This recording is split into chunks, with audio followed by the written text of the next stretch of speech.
special place prepared just for me. I'm going away. I'm going away.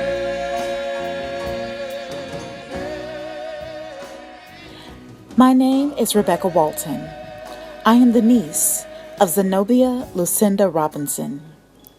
In 2015, I began this documentary with a simple discussion with my great aunt about her life. My goal was to immortalize her account of history, wisdom, and document how Jesus Christ made an impact in her life. Over the next 2 years leading up to what would have been her centennial year, I sat down with her and recorded her own words about her experience in serving her family, church, and community. As God would have it, Zenobia Robinson moved from this life to the next, 2 months shy of her centennial birthday on August 28th. What you are about to hear is an account of her impact on the city of Bastrop, Texas. And here's Zenobia Robinson herself give you her answers to her life inquiry.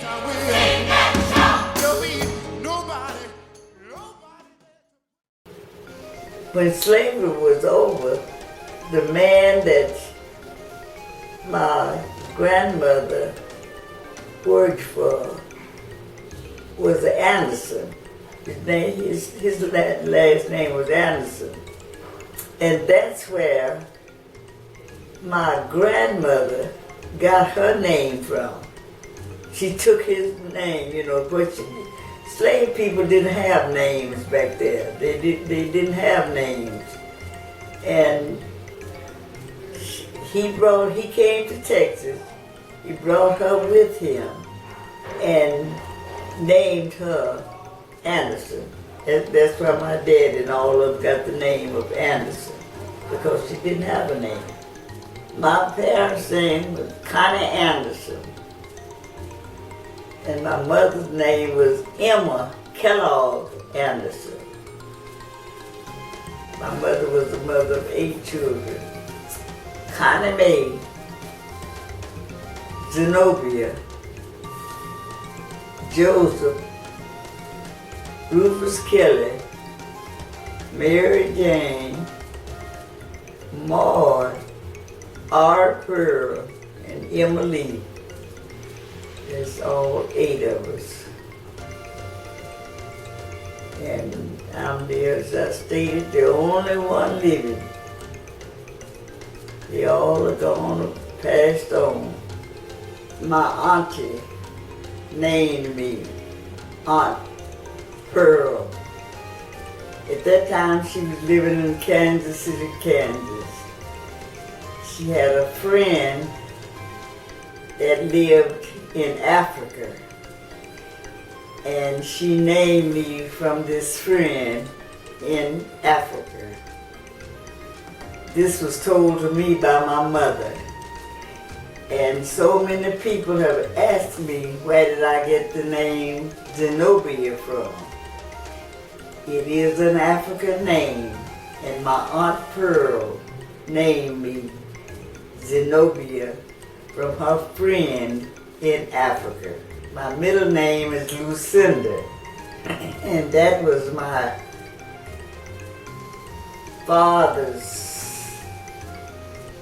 mother's middle name, Lucinda. It was my oldest sister. She is the only one that called me Bird. All the rest of my sisters and brothers called me Mobile. How that came about, my mother was trying to get us to say sister. And to my oldest sister, Bird came out. She always called me Bird. And the others, I stated, called me Mobile. And that's the way that those nicknames originated. We had 10 children in the family, but we were never hungry because my daddy provided for us. He'd go out and kill squirrels and rabbits, and he would raised chickens and hogs, and we have a big garden, and my mother would put up a lot of preserves, and they had their own milk and butter and meat. So it was good. And we had two fireplaces in the house, one on the east side, one on the west side. And it was warm. It was nice, warm. My daddy would go to the woods and cut down old trees and things and bring them to the house. And always kept a log, he said, a back log with those old fireplaces. We'd bake potatoes from the ashes in the fireplace. Just have a good time. And if it was depression, we didn't know anything about it because we were happy. We had food to eat. We were warm. And my auntie that lived in Kansas City, she would send my mother boxes and boxes of clothing, and we made it through. We were taught to treat everybody right and be obedient, and we didn't know anything about trouble because we were reared. My mother tried to rear, and father tried to rear the children up in a decent way. Be obedient to whoever, especially adults. So, one thing, some children grew up to be afraid of their parents. That's where the first pressure started with the parents, but we had lovable parents, so, and they loved their children, they loved us. And we were never pressured into anything.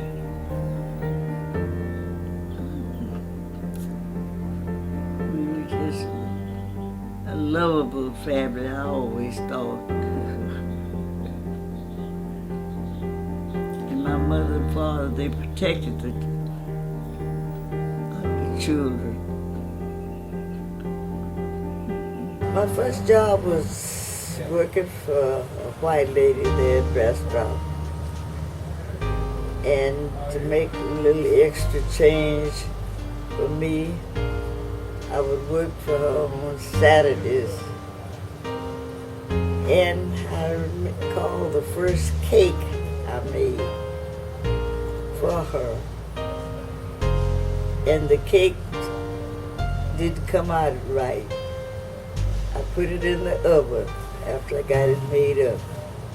And it just overflowed, just running out of the pan. And I took it out of the stove, added some more flour to it, and beat it all up and put it back in the stove. And when I left, I taken it out of the stove. And the lady kept it until the next week. It was hard as a rock.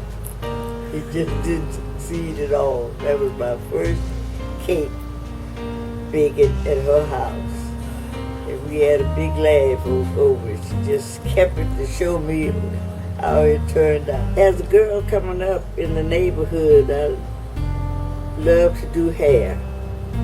And I thought that was something wonderful, just doing people's hair, make them look pretty, the older ladies, younger ladies. And I just wanted to be a beautician, and because I love to fix hair. I would use an old kitchen stove. We used the kitchen stove to heat the iron with. And my daddy asked me one time if I was getting anything out of it, like a little pay. I told him no. He said, well, you should be getting to pay. You burning my oil all night doing the hair. And from then on, after finishing high school, email, I went to Crescent Beauty School in Austin, owned by Mrs. Christian in Austin, Texas. I received my beauty license and I worked with the lady in Bastrop in her beauty shop. And shortly after that, I built my own shop. It was in my house. And then it was, my husband found a house and I moved my beauty shop into this little house behind my house where I lived. And I worked there for 42 years at the beauty shop. Well, I lived with my mother and father. I'm trying to recall how many years after I got married. It wasn't too many years after I got married. My daddy found this property down there in Bastrop. And he also found a house, old house, in Smithville, which was about 12 miles from Bastrop. And he told me about this house. And they wanted $100 for the old lumber that was in the house. And I thought that was very, very good.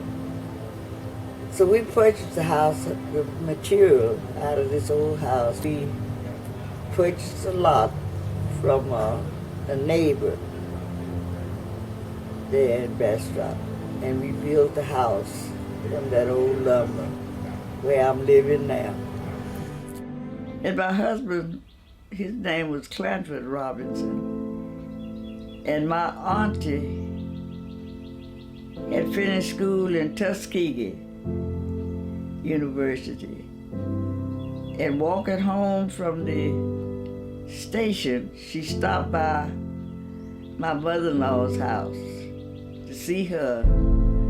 My husband was a couple of weeks old, was just born, and she named him Clanford Robinson. She said it was from her boyfriend she left in Tuskegee. And that's where I guess God intended for us to be together.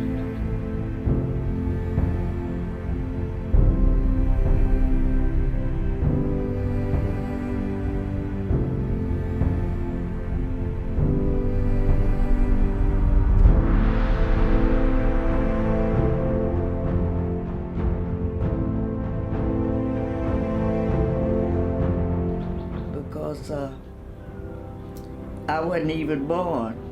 That was in 1915 when she came from finished Tuskegee. Just on her way home, stopped by to see the elderly people as she was getting to her house. And she, Rizella Robinson was her name, and she named her baby Clanford Robinson. And everybody around there called him Stump. He had a nickname, Stump. And my daddy didn't know his real name until after we got married, because he thought his name was Stump also. And his name was Clanford Dillon Robinson. Yes, I had other boyfriends, but it's always one that you like the best. And I guess that Stump was my best and first love. And we were in school together. And after we got married, it was the funnest thing. He went to the CCA camp the day we got married, and I didn't see him until a month afterward. And while he was in the camp, he would send me change, and I fixed up one of my mother's rooms that was our room. and it was so pretty. I bought a bedroom suit out of the money he was seeing. And we got into an argument about something, and he wanted to take the bed because he purchased the bed. He wanted to take it. He jacked the springs off of the bed one night. And my daddy heard all that racket. He came back at that. He said, "What's going on back there?" And he said, "I'm taking my bed." And my daddy said, "Well, you should leave something in there for Zenobia and those children." And he got smart with daddy. He said, "You don't know if they're buying it or not." And my daddy said, "I know you got one in there." And he said, "Are you sure God got one in there looking just like you or your mammy's one?"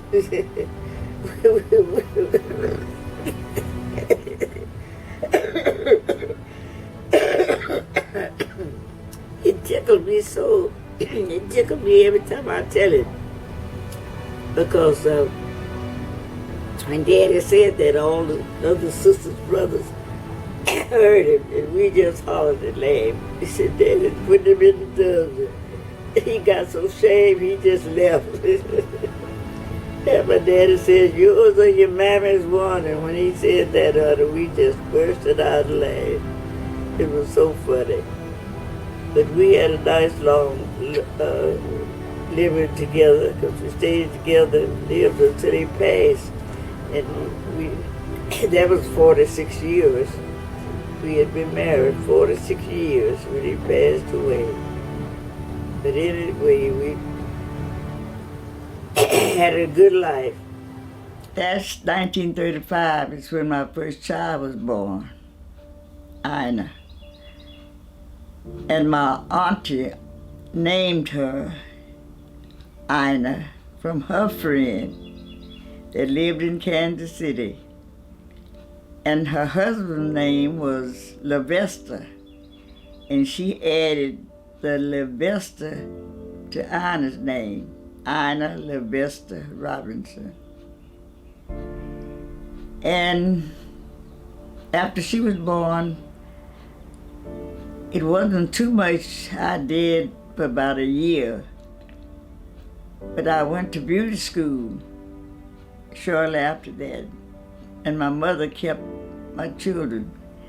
My second daughter was born in 37, and my mother kept both of them while I went to beauty school. I finished beauty school, and I came home, and I did hair for a while in a lady's shop in Bastrop, Miss Minnie Brown.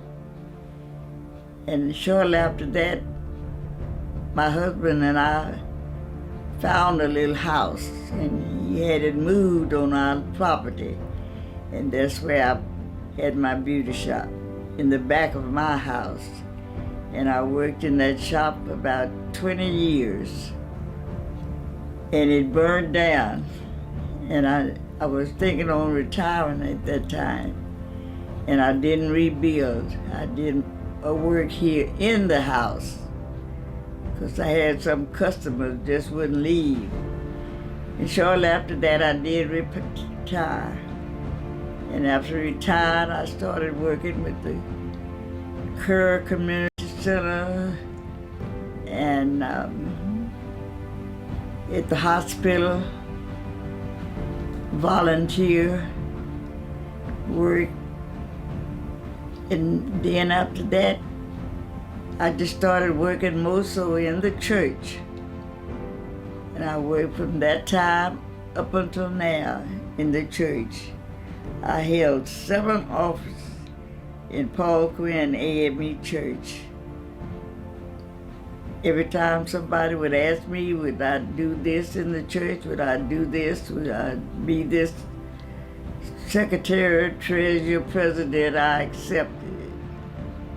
And I worked there until about 5 years.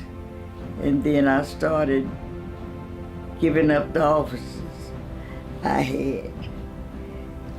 And I've just been around the house ever since doing volunteer work. And that's what kept me going up until this period.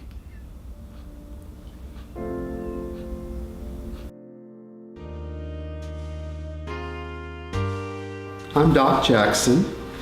I am a fifth generation Bastropian, which means my family has been in this community for many, many years.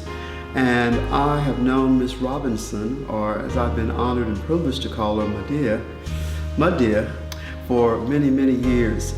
She and my aunt attended Paul Quinn AME Church. Her daughter Ina and my mom were classmates.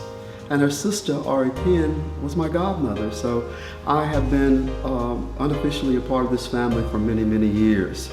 As far as me personally, I've been a council member in Bastrop for over 24 and a half years. I've worked on many committees with Ms. Robinson and have grown to love and respect her very much for all of her work in the community. She has been an integral part of our community by being involved with so many projects. And I just love her for her commitment and for her involvement. Not only has she been active with her church, the Paul Quinn AME or African Methodist Episcopal Church, but with the Kerr Community Center and being a charter member also of the Martin Luther King Scholarship Committee, as well as working with the Senior Center and just numerous projects in our community. I can't imagine Bastrop being as progressive as it is today, and for all the other things that are going on, without her imprint or without her touch being added to the many projects that she's been influenced with. I mean, there's so much I could say about her because, as I've said, she's been a very busy lady in this community and very well respected. She's made a tremendous influence on this community and on me personally. I am honored to work with her on many projects, including Bastrop Juneteenth and, as I said, Martin Luther King and the Kerr Center. But she is just more than all that. She's a very loving and sweet individual. She has indeed been a wonderful person for not only me, but the rest of the Bastrop community to get to know. Growing up in that time was our church. I started with the church. Was in town. We call it town. It's about 7, 8, 10 blocks from where we lived. And it was a long brick building, and that's where we went to. Started out in Sunday school. It was at this old church that my mother and my father belonged to, because he was an AME and my mother was a Baptist. I recall going to church with her, the Baptist church. And after we grew up, she decided to join the Methodist church. And she said she was still a Baptist, but she thought the family should be together. And we was all together, grew up in the AME church. I was superintendent of the Sunday school for over 40 years. I was a member of the choir. I was the secretary of the church, member of the students board, the trustee board, and now I'm still the superintendent of the Sunday school, and I'm a trustee of the church. So I've been in that church I joined that church in 1932 when I joined the church.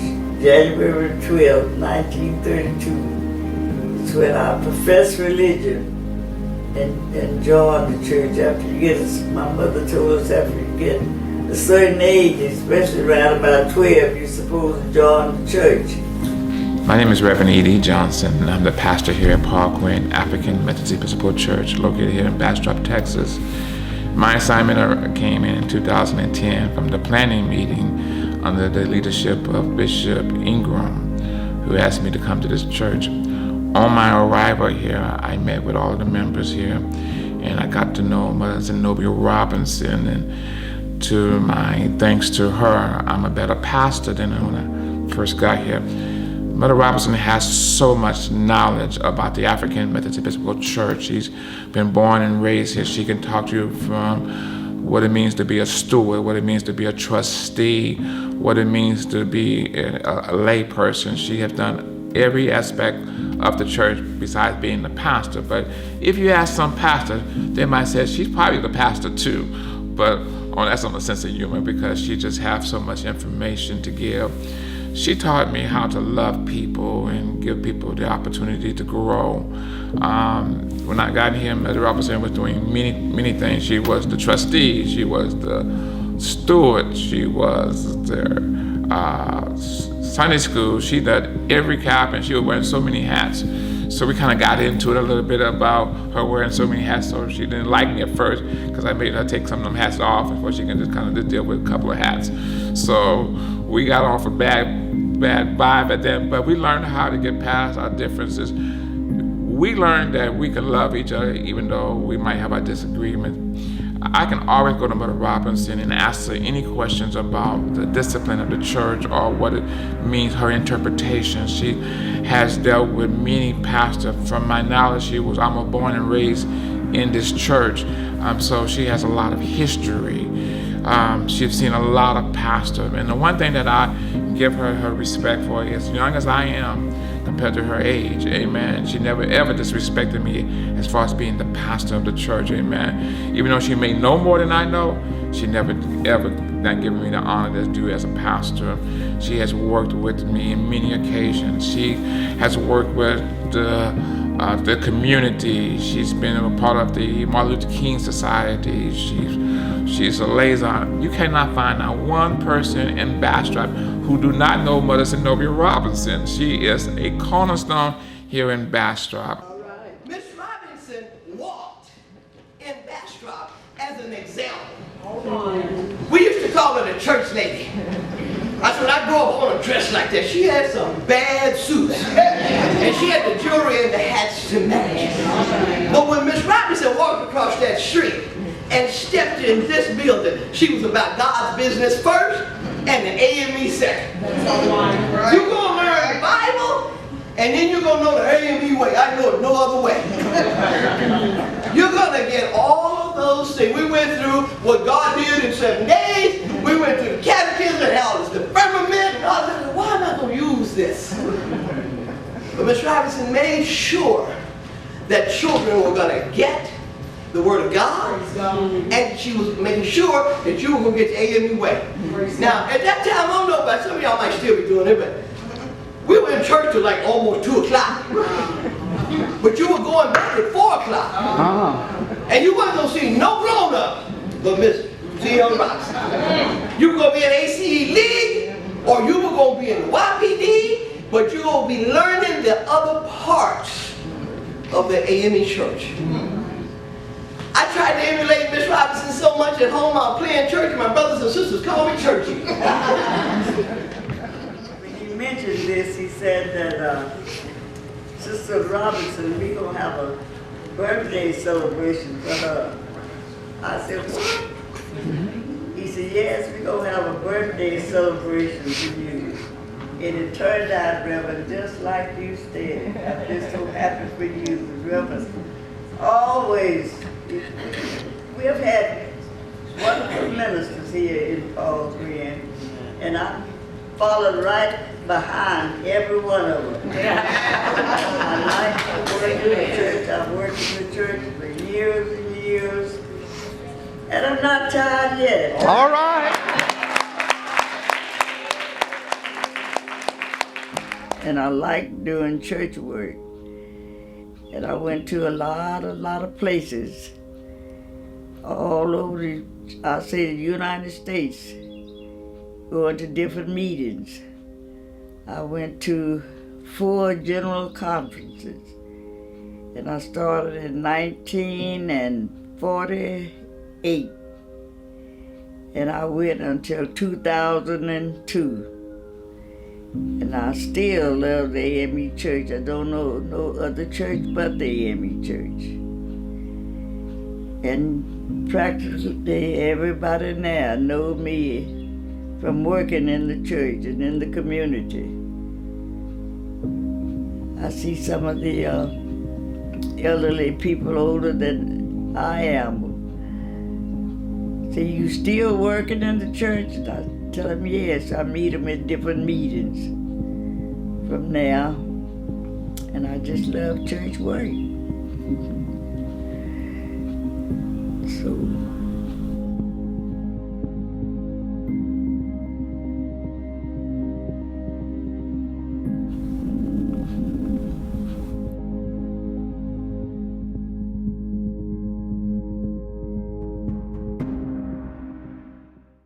Oh, my father was, he was the lovable father. And he worked at a sawmill. They call it sawmill there in Bastrop. And it burned down. And then he went to Smithville. And it wasn't a sawmill, it was a mill where they made dog food and stuff like that. And he came back and started working for a man named Brick Mason Home.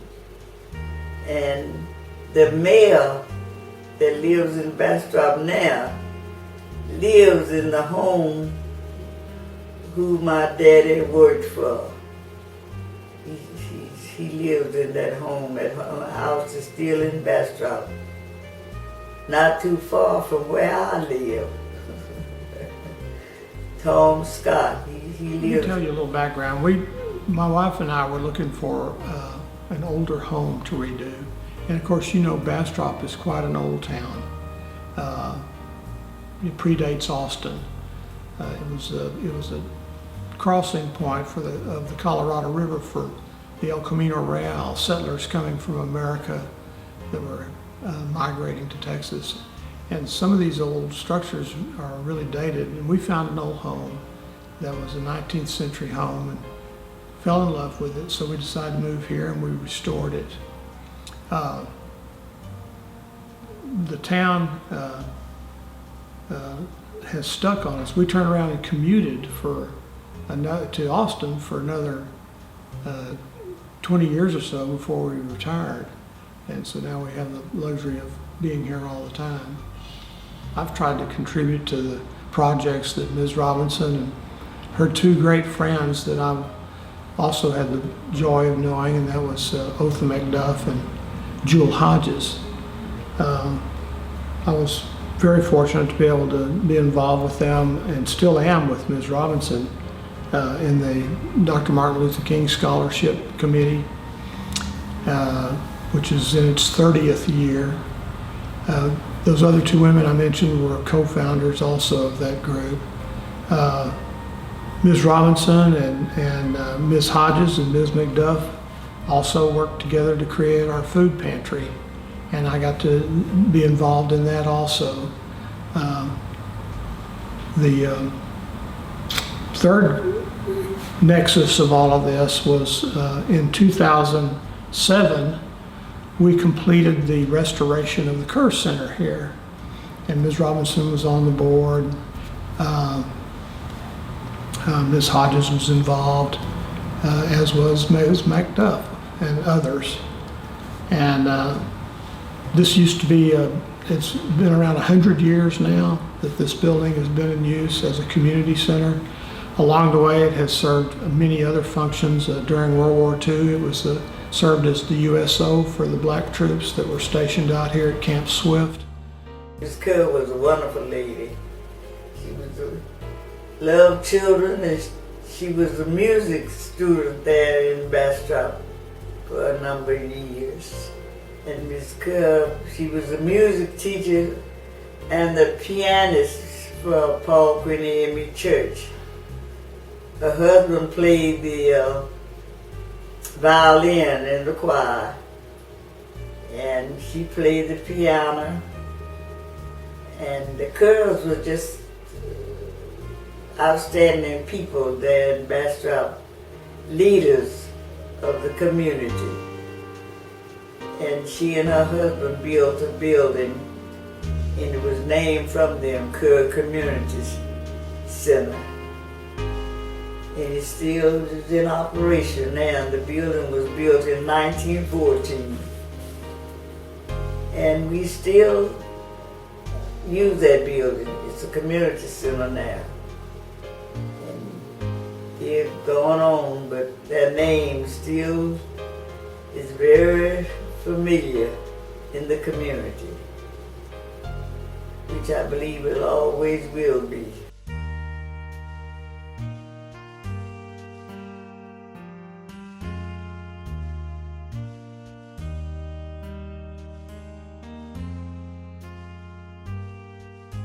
Our Martin Luther King Scholarship Committee, which gets together maybe 3 or 4 weeks a year to stage an event and raise some money for scholarships. She used to host it at the Paul Quinn Church, our meetings, and we would have a lot of our events there. We move them around to different churches. But and as you know, she's been a leader in that church. And in fact, Nancy and I were fortunate enough to go here recently to a celebration the church had for her 99th birthday. As is custom in this small community, we repurpose things. And the old Emile School over here over time had acquired some buildings that had been barracks or whatnot out of Camp Swift. Well, a couple of 20 years ago, they were cleaning up the campus, building more modern facilities. And so the food pantry, your aunt and Ms. Hodges and them wanted one of those buildings as a storage and a community building. So we had an event at our old theater on Chestnut Street that's since burned to raise money to hire a company to move it from over here across the street from where we are now to the site over here on Pine Street where the food pantry was. And that was a great deal, and they really loved that. And of course, they've continued to grow their clientele, and they have additional facilities. And it's a much needed safety net organization in our community, and much appreciated by the community.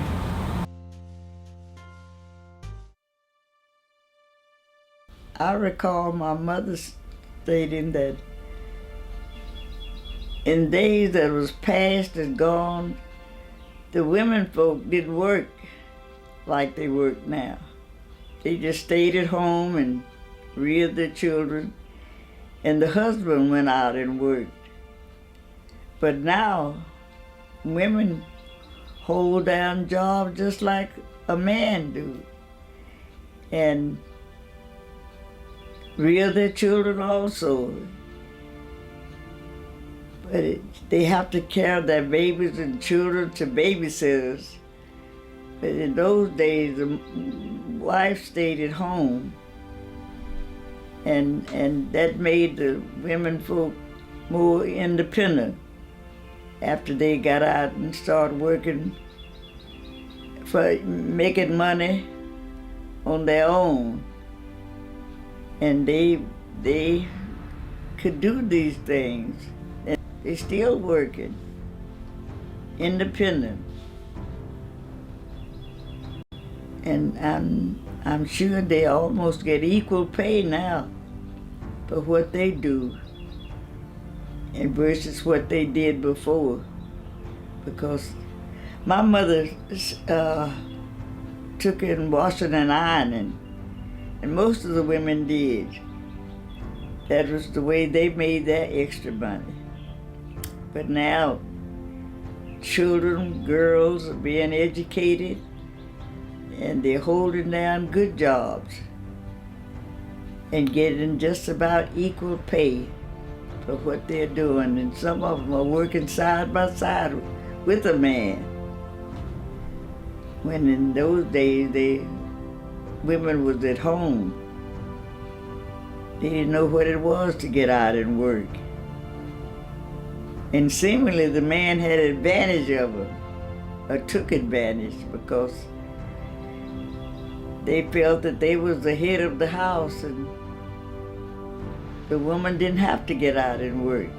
But they want to do it now because they want a say-so over the things that they're doing.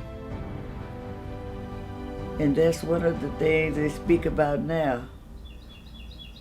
Women getting equal pay like men vote.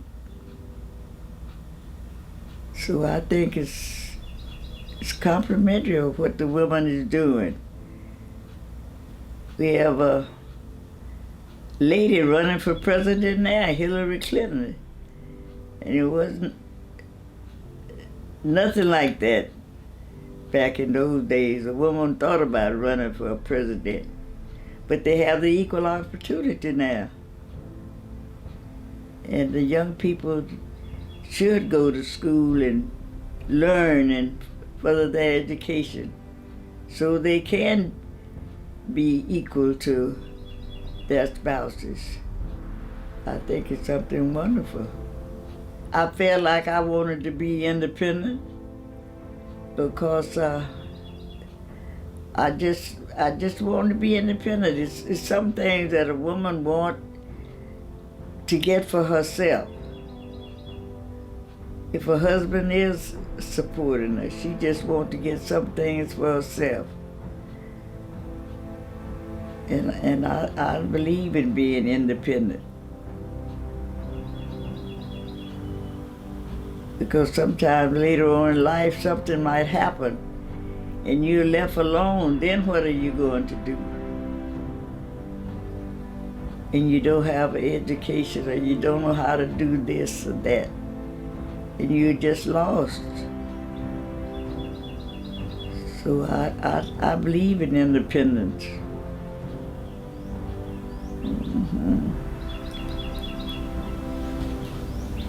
I think everybody should have an equal right to do what they would like to do.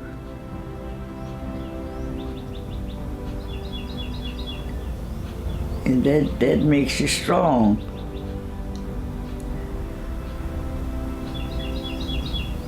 To sit around and not do anything. But the women in those days, they did do a lot because they did a lot of handwork. They could sew, they could embroidery, and they could just do so much with their hand, cook. But they want equal pay with whatever they're doing. One thing that's bad about it today, if a woman or wife, if they have children,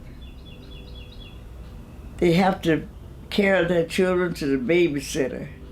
They don't have that opportunity of rearing the children themselves. Somebody else is rearing the children and teaching the children. And a mother is supposed to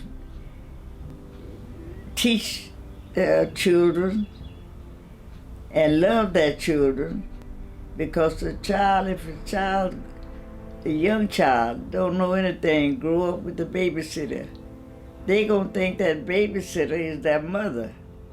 They look to that babysitter for everything. And a mother seemingly doesn't have that motherly love if she's away from the child every day. I think that's the bad part about it. And the good part about it is you are able to help with your husband.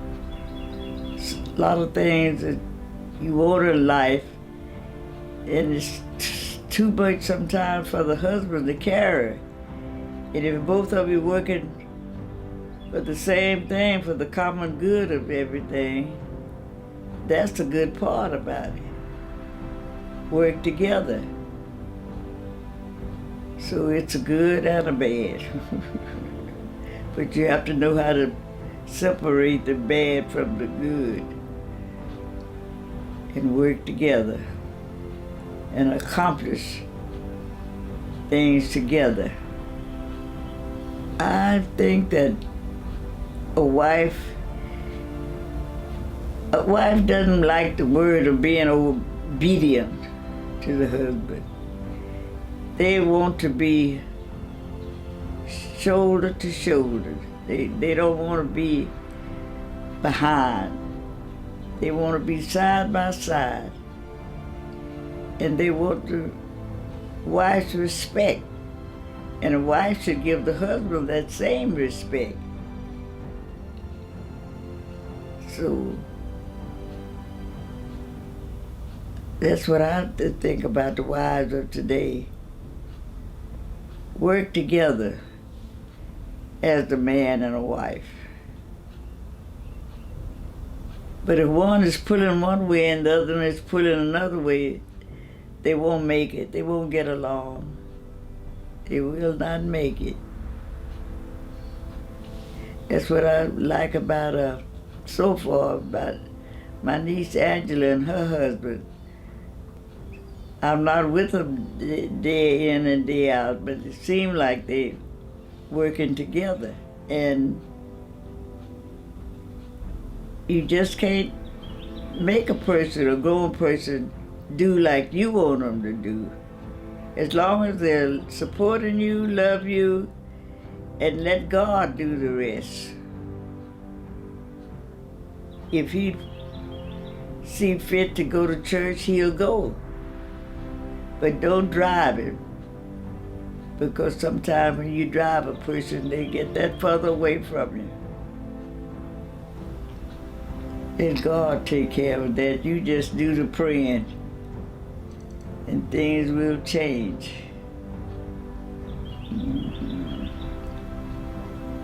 Some single women want to be single. Some women tell you they don't want a husband, they don't want to marry. But that's just left up with the individual. If you don't want to marry, that's left up with you. You have a reason why you don't want to marry. But a single woman, if she's not going to marry, don't want to marry, if you're going to be single, just be single. And take care of yourself. And be respectable. But there are a lot of women in the world don't want a husband. Want to stay single. They say they're happy being single. Well, they have to live their own life. So that's what they should do. If they want to be single, stay single. Be respectable. I know it's a lady in our church. She's 60 some odd years old now, and she's never been married. And sometimes single women, see so much going on out of married couples until that put them against being married. But you do what you want to do and do it in a decent way. And if you want to stay single, you stay single. But you can't go by what other people are doing. You have to do what's right yourself. You see a good woman, she's modest. I was looking at TV last night, and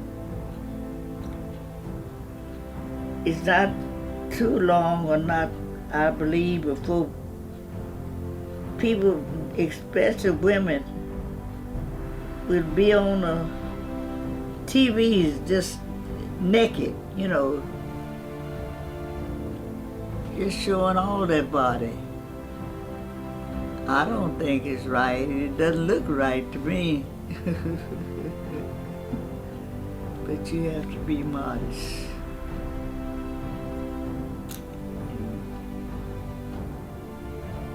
That's what I believe. don't care how fashionable the world get to be, you still should have some modesty about you. I believe that. You can be naked in your house. You know, when you strip off all your clothes and walk around in your house, you know, you feel good. But that's for you, you know. You don't have to be showing off to the world. But after you get out of your clothes, you feel good. I know I do. You feel comfortable. Feel comfortable. But you don't have to show the whole world your nakedness. My mother and father, at that time, they worked for white people. And they were really nice to my mother and father and the children. Mama would cook, and she would bring a lot of food home. She'd bring clothes home, and we were never treated. But I've seen the Ku Klux Klan was around here in Bastrop, and they walked the streets in Bastrop right in front of our house. But they never did bother us. But they walked all over town. I'm sure showing their authorities what they would do to black people if they would, they called themselves if they would get out of hand. They didn't want to see black and white mingle together. So they would just walk in to show their authority what they would do if, what they called it, black people didn't mind them. That was terrible. Yeah, that was terrible. Yeah, we would see them coming down the streets and we would run, get in the house and hide. And one of the reasons why they were walking, they had to pass by our house because it was a white man going with a black lady. And I guess they were trying to excite her, get her all excited. And the white man stated that if they bothered that black woman, what they was gonna do to the whole bunch of them. He was gonna shoot up the whole bunch. And they never did bother. But they were here. And we saw them. We saw them walking all over town. Yeah, I've seen clans in my lifetime.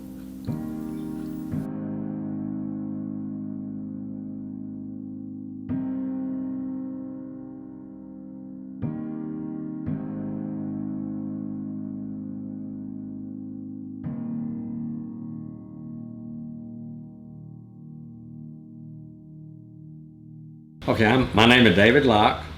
I was born in Bastrop in 1942, and I've lived here most of my life outside of working in San Antonio and as a pharmacist and going to the University of Texas in Austin. I am a pharmacist. I've been in business here in Bastrop since 1970 and at Locke Drug when I opened up the drugstore. And I've known Zenobia, I mean, so long I can't remember when I first met Zenobia, but we worked together a lot when I was mayor. I was mayor for Bastrop from 1984 to 1998.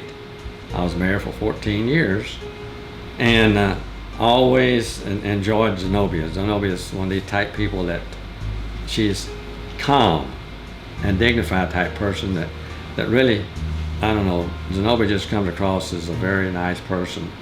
And I never heard Zenobia ever get really mad.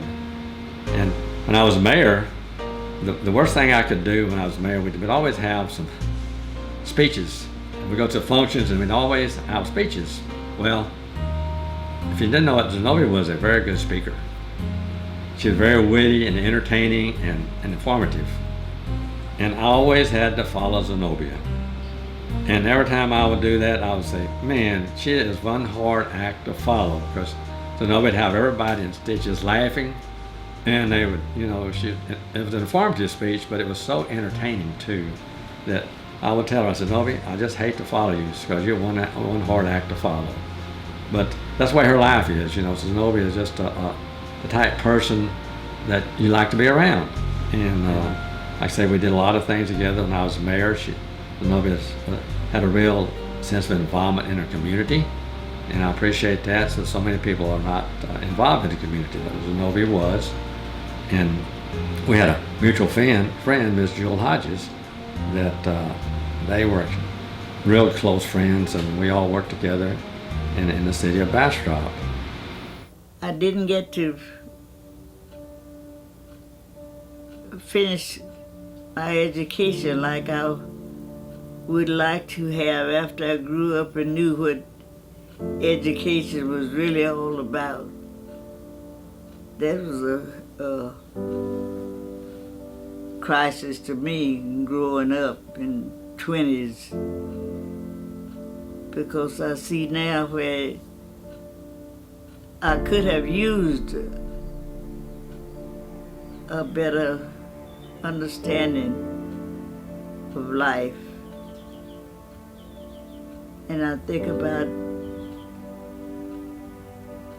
nowadays, the younger people have a greater opportunity, but they don't think about the opportunities that they have, that they could further their education, they could have good jobs, and get the nicer things in life if they had just used the opportunities that they have now. Great opportunity. I've never had everything that I wished for, but I had most of the things that I wanted. And I've always grew up knowing that the better things in life are sometimes they're not for you. To my opinion, he's been a very good president.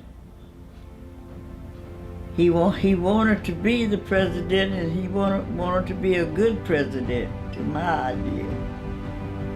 And everything that he does have done, seemingly it was for the good of the people. But a lot of people don't see it like that. But I think he's made a very good president, because he wanted to do what was right.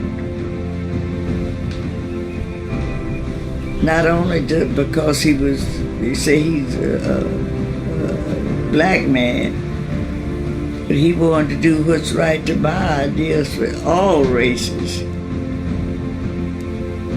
And to my idea, he has been a good president.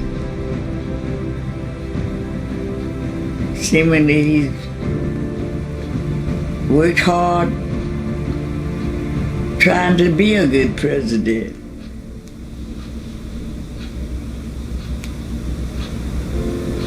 And there are a lot of people that was for him. It must have been because they voted for him to be a president. And then there were some that still don't like him, don't like where he operated. But the president doesn't operate all by himself. He has a cabinet that also dictates what should be done. And I think he's followed some very good rules. I just hope he'll get out safe and sound. I just hope nothing will happen to him, he and his family. But I know my mother said, before she spoke it, she said, my head will probably be cold. Say, but if you all keep living, you're going to see a difference. And that was a big difference, to see a black person president. She said, you all won't have to go through what I've gone through with.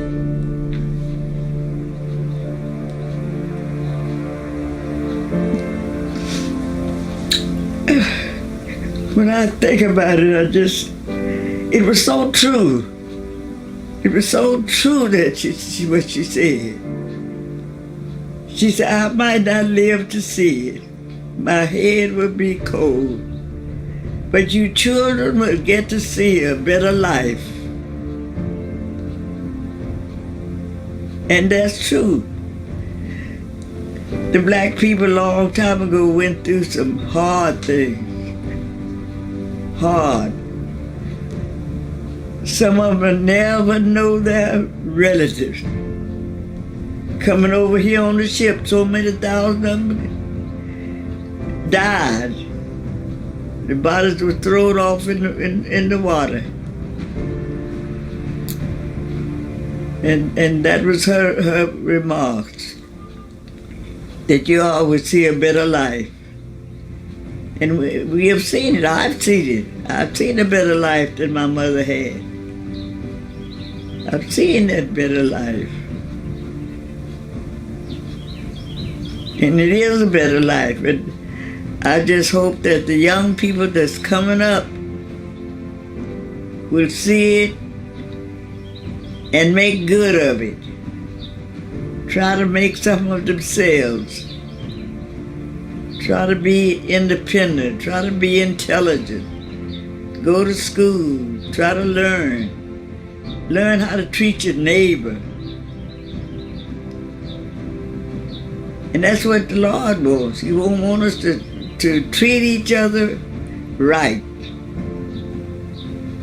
and be respectable. And the world will be a better world. You know, the Bible says that before the end of time, every knee is going to bow. Every knee.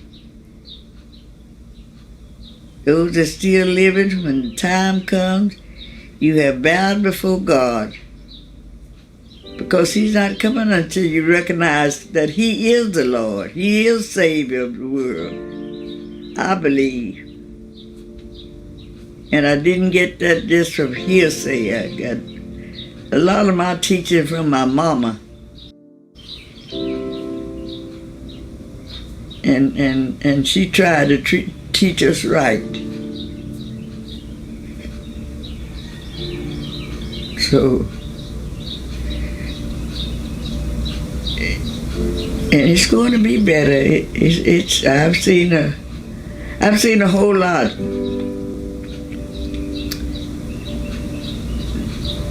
That my mama didn't live to see. But black people was always pushed back. Always. And we had one man, Dr. King. He changed a lot of things that was going on in the world. And I've lived to see that. I've lived to see those changes.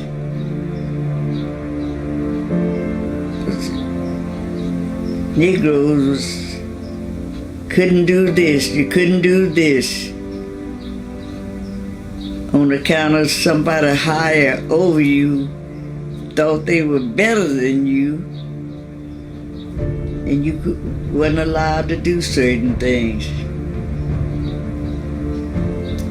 But if black children would just continue their education, and the parents teach their children,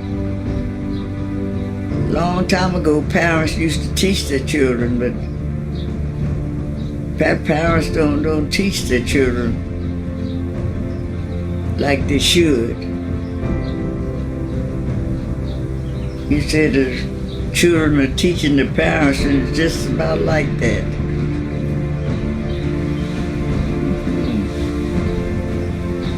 Yeah, you're gonna make me cry.